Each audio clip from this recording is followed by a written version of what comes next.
Movie की शुरुआत 1989 से होती है, जहां पर हम मिस्टर टोरेटो को देखते हैं जो एक कार रेसिंग में हिस्सा ले रहे थे। फिर 3-4 राउंड मारने के बाद वो रीफिलिंग के लिए अपने बेटे डोमिनिक टोरेटो के पास आते हैं। फिर अगले राउंड पर जाने से पहले अपने बेटे को एक नसीहत करते हैं और उसे कहते हैं कि बेटा, चाहे कुछ भी हो जाए, बुरे लोगों की बात कभी मत मानना और हमेशा अपने आप पर भरोसा रखना। इतना कहने के बाद वो अपने बेटे से कहता है कि अब चुपचाप यहाँ से रवाना हो जाओ। फिर वो खुद अपने अगले राउंड के लिए निकल जाता है। तभी एक तेज रफ्तार गाड़ी आंधी तूफान की तरह उसके पीछे से आती है और मिस्टर टोरेटो की गाड़ी से टकरा जाती है, जिससे एक जबरदस्त धमाका होता है और मिस्टर टोरेटो की गाड़ी में आग लग जाती है और उसके परखच्चे उड़ जाते हैं। इस चीज को देख कर के डोमिनिक टोरेटो अपने बाप को बचाने के लिए भागने लगता है, लेकिन उसके बाप के फ्रेंड उसे आगे जाने नहीं देते और पकड़ लेते हैं। अब यहाँ से कहानी प्रेजेंट में आती है, जहाँ पर हम डोमिनिक टोरेटो को देखते हैं जो अब गंजा हो चुका था और अब से हम उसे गंजा कहकर ही बुलाएंगे। यहीं पर हम उसके एक छोटे बेटे को भी देखते हैं जिसका नाम ब्राइन है। यहाँ पर हमें पता चलता है कि ये गंजा एक अच्छा ड्राइवर होने के साथ साथ एक जबरदस्त मैकेनिक भी है और यही काम वो अपने बेटे को भी सिखाना चाहता है। यहीं पर हम इस गंजे की वाइफ लेटी को भी देखते हैं जो इनको काम करता हुआ देख रही थी।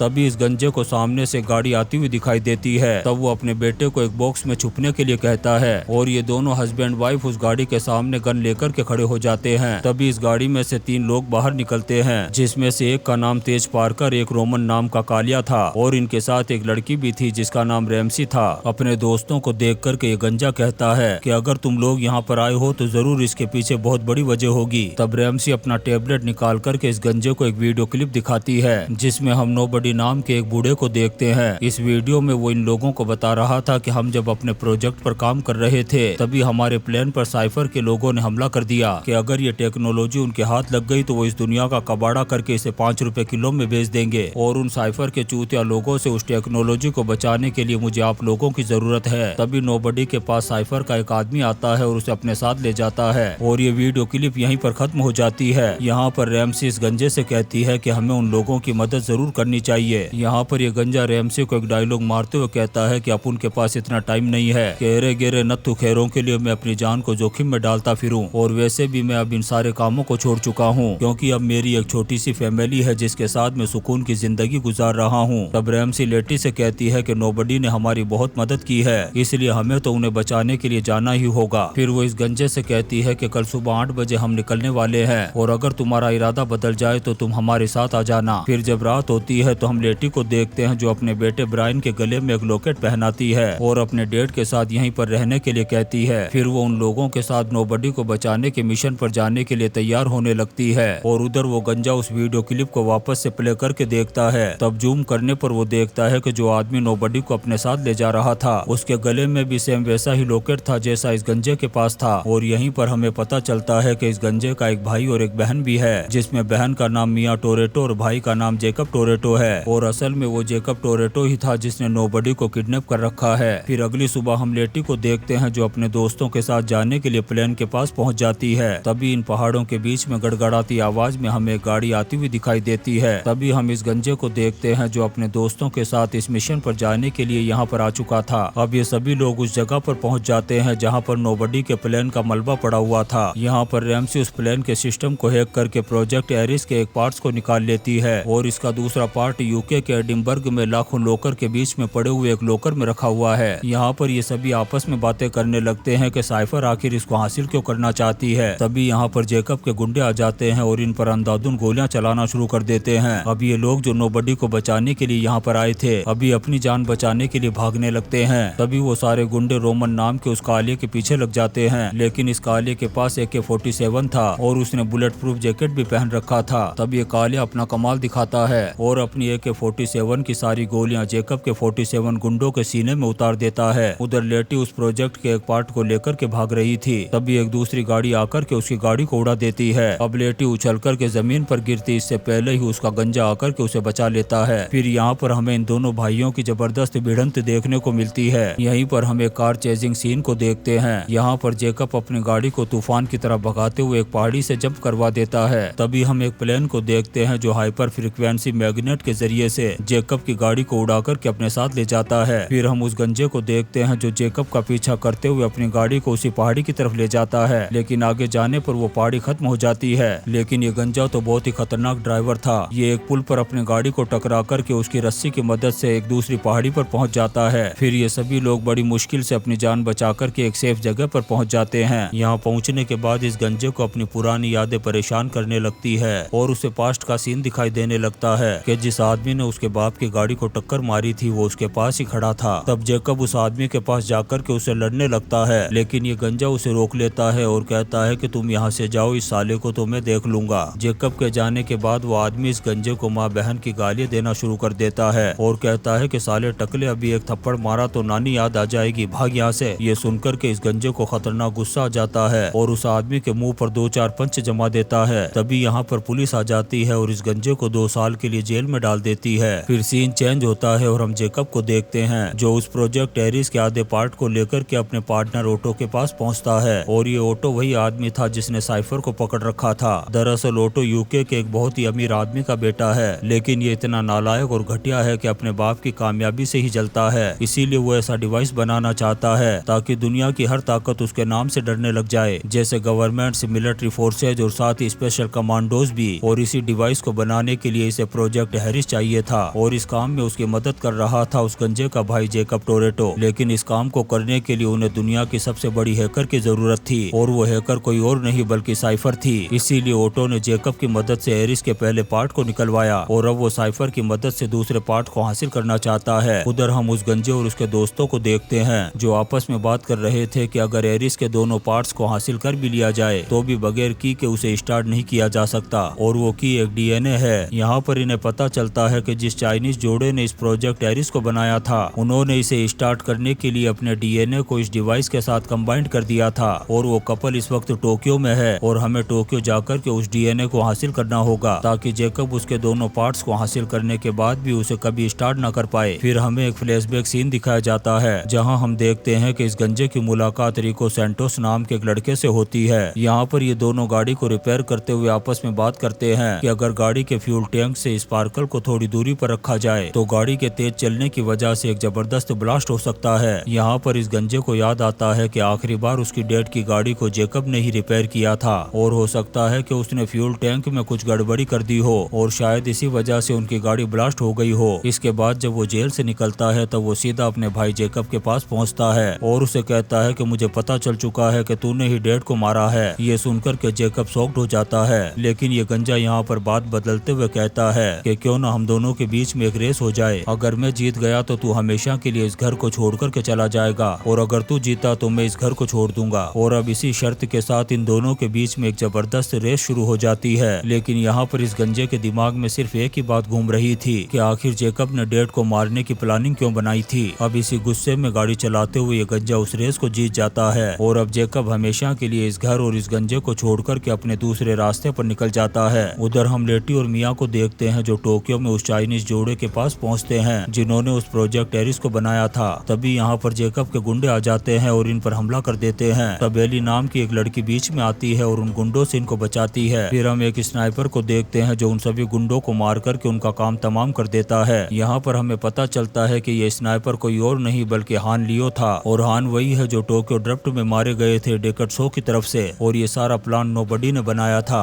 ताकि वो प्रोजेक्ट एरिस को किसी तरह से बचा सके। उधर हम जेकब को देखते हैं जो एडिनबर्ग में पहुंच जाता है और हजारों लोकर में से उस लोकर को ढूंढ करके दूसरे पार्ट्स को भी निकाल लेता है और इस काम में उसकी मदद दुनिया की सबसे बड़ी हैकर साइफर ने की थी। और जब जेकब यहाँ से भाग रहा होता है तब तक उस गंजे की टीम भी यहाँ पर पहुंच जाती है। यहाँ पर जेकब के पास जो ट्रक था उसमें एक हाइपर मैग्नेट टूल भी पड़ा हुआ था, लेकिन इस वक्त वो ट्रक रैमसी चला रही थी इसलिए वो सारा पावर अब रैमसी के हाथों में था। इसलिए वो जेकब को प्रोजेक्ट एरिस के दूसरे पार्ट के साथ पकड़ लेती है। फिर ये सभी लोग जेकब को लेकर के एक सीक्रेट लोकेशन पर पहुंचते हैं जो कभी यूके में नोबडी ने बनाई थी। यहाँ पर ये गंजा जेकब से कहता है कि तूने डैड को क्यों मारा था। तब जेकब कहता है कि वो कर्ज में डूबे हुए थे और खुद मरना चाहते थे ताकि इंश्योरेंस का सारा पैसा हमें मिल जाए और हम सुकून की जिंदगी गुजार सकें। और मैंने जानबूझ करके उन्हें नहीं मारा था बल्कि उन्होंने ही मुझे इस काम के लिए फोर्स किया था। अभी ये दोनों आपस में बात कर ही रहे थे तभी यहाँ पर ऑटो के आदमी आ जाते हैं और एक जबरदस्त ब्लास्ट करते हैं ताकि वो जेकब और एरिस के दूसरे पार्ट्स को यहाँ से ले जा सके। यहाँ पर इस गंजे और उन गुंडों के बीच में जबरदस्त WWE की फाइट चलती रहती है और यहीं पर हमें पता चलता है कि इस गंजे ने अपनी वाइफ लेटी को एक मोटी स्टील के दीवार के पीछे पैक कर दिया था और इस गंजे के हाथों में 2 बड़ी बड़ी जंजीरें होती है और ऑटो के गुंडे उसे चारों तरफ से घेर लेते हैं। तब ये गंजा अपनी पूरी ताकत लगाता है और उन दोनों जंजीरों को खींच करके उनके सर पर मार देता है, जिससे वो टर्नल गिरने लगती है और ये गंजा पानी में गिर जाता है। अब ये गंजा जैसे ही पानी में डूबने लगता है तभी यहाँ पर लेटी आ जाती है और उसकी जान बचा करके उसे निकाल लेती है। उधर ओटो, जेकब और साइफर तिबलिसी में पहुंच जाते हैं और यहाँ पर ये अपना खुद का एक सैटेलाइट आसमान में लॉन्च कर देते हैं और प्रोजेक्ट एरिस की मदद से हर एक उस चीज को कंट्रोल कर लेते हैं, जैसे माइक्रोचिप, इलेक्ट्रॉनिक वेपन्स और बड़ी मिसाइल तक, और यहाँ तक के गवर्नमेंट्स के सीक्रेट ट्रांजैक्शन और सीक्रेट पैलेस को भी। अब इन चीजों को रोकने के लिए उस गंजे की टीम की मदद करने वाला था शॉन नाम का एक आदमी। अब ये लोग शॉन की मदद से एक ऐसी गाड़ी बनाते हैं जो स्पेस में ट्रेवल कर सकती थी। यहाँ पर इनका प्लान था कि उस गाड़ी के जरिए से स्पेस में जाकर के उस सैटेलाइट को ही ब्लास्ट कर दिया जाए, ताकि वो लोग अगर प्रोजेक्ट एरिस को चालू भी कर दे तो उसका यूज ना कर पाए। इधर ये गंजा लेटी और रेमसी को साथ लेकर के ओटो के उस ट्रक को रोकने की कोशिश करता है जिसमें प्रोजेक्ट एरिस पड़ा हुआ था, और दूसरी तरफ तेज पार्कर और वो कालिया अपनी स्पेस गाड़ी की मदद से सैटेलाइट के करीब पहुंच जाते हैं और अपनी पूरी पावर और दम लगा करके उसे ब्लास्ट कर देते हैं। यहाँ पर हमें एक शानदार सीन देखने को मिलता है जो दोनों मिलकर के अपनी गाड़ियों में रखे हुए मैग्नेट पल्स के जरिए से ओटो के उस ट्रक को रोक देते हैं। यहाँ पर हमें पता चलता है कि ओटो को उस प्रोजेक्ट एरिस को चलाने के लिए सिर्फ हैकर साइफर की ही जरूरत थी, इसलिए वो जेकब को अपने इस मिशन से धक्के देकर के बाहर निकाल देता है और इसी वजह से जेकब अपने भाई के साथ मिल चुका था।